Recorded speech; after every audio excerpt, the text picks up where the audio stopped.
Assalamualaikum warahmatullahi wabarakatuh dan selamat pagi.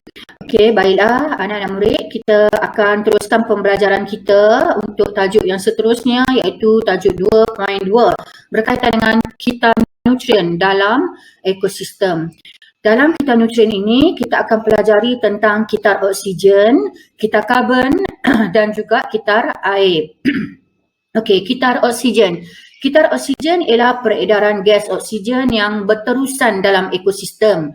Dalam kitar ini, oksigen digunakan dalam proses respirasi, perebutan, proses pembakaran dan pengaratan.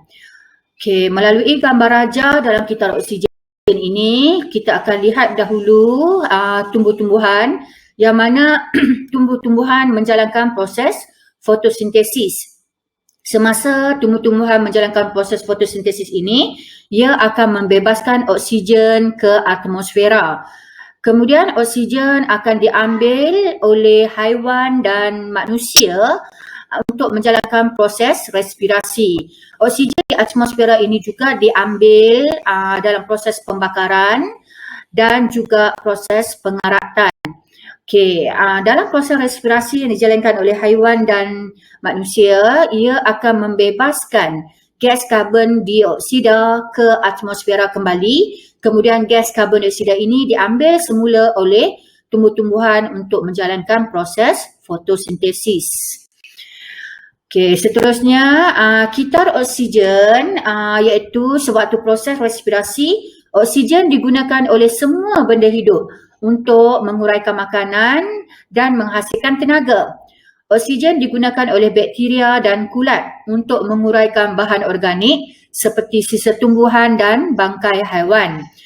Dalam proses pembakaran, oksigen digunakan untuk membakar bahan api fosil, sampah dari sisa tumbuhan dan bahan organik yang lain. Dalam proses pengaratan juga, oksigen bertindak balas dengan besi.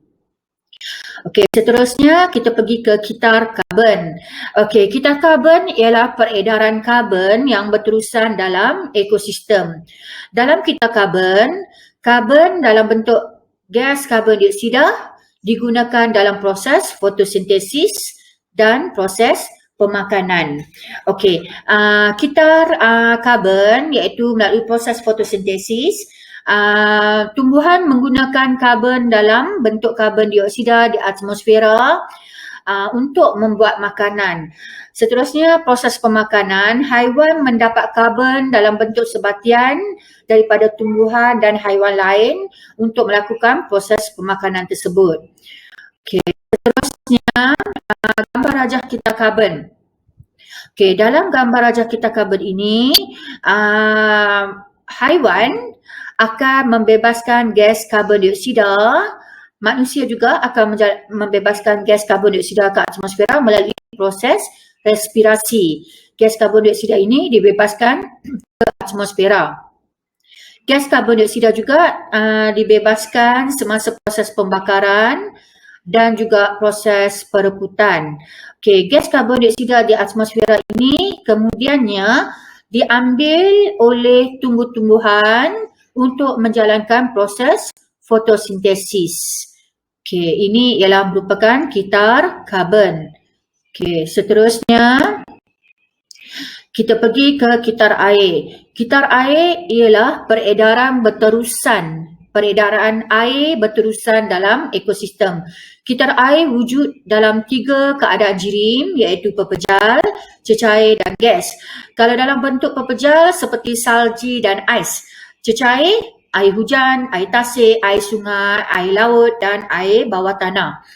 Dalam kitar air, proses hujan ataupun kita panggil proses salji yang turun, wap air dalam bentuk awan mengubah keadaan jirimnya menjadi cecair dalam bentuk air hujan ataupun salji yang turun. Dalam kitar air dalam keadaan gas ataupun wap air dikembalikan semula ke atmosfera dalam proses penyejatan, respirasi dan transpirasi. Okey, kita tengok gambar rajahnya. Okey, dalam kitar air ini kita akan lihat air laut, air sungai, air bawah tanah, semualah air akan tersejat naik ke atmosfera balik So ini melalui proses penyejatan. Okey, melalui proses respirasi iaitu manusia, haiwan, dia juga membebaskan cecair keluar daripada tubuh badan dalam bentuk wap air, kemudian wap air ini akan tersejat naik ke atmosfera. Tumbuh-tumbuhan juga, untuk pengetahuan anak-anak murid, tumbuh-tumbuhan juga menjalankan proses transpirasi, di mana transpirasi ini membebaskan wap air, dan wap air ini terbebas ke udara, terbebas ke atmosfera melalui proses transpirasi iaitu proses penyejatan dan naik semula ke atmosfera. Okey, seterusnya, kita tengok aktiviti manusia yang mengganggu pelbagai jenis kitaran nutrien. Antaranya penebangan hutan yang tidak terkawal, pembakaran bahan api fosil yang berlebihan, penggunaan air yang berlebihan dalam pertanian. Ini antara aktiviti-aktiviti manusia yang mengganggu pelbagai jenis kitar, karbon, kitar oksigen. Okey, apabila penebangan hutan yang tidak terkawal, proses fotosintesis akan terganggu, menyebabkan kandungan gas karbon dioksida yang tinggi di atmosfera. Okey, seterusnya kita tengok bagaimana penyelesaian terhadap aktiviti manusia ini. Okey, cikgu harap kamu faham dan ingat cara penyelesaian ini kerana selalunya ia akan masuk dalam PT3. Okey, sekarang kita tengok yang pertama, penebangan hutan.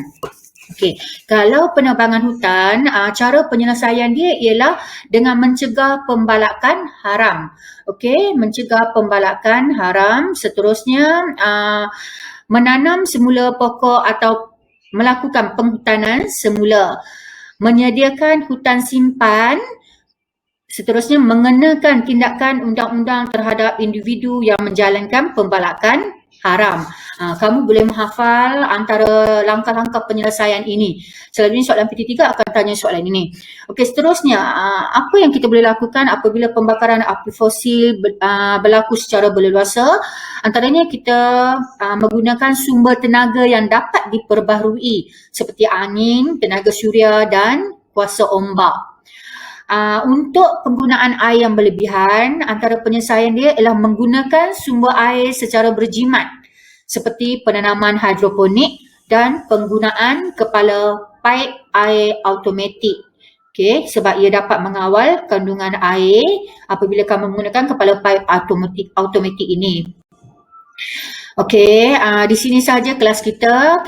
Kita sambung lagi untuk seterusnya nanti kelas yang berikutnya. Okey, sekian, terima kasih. Assalamualaikum.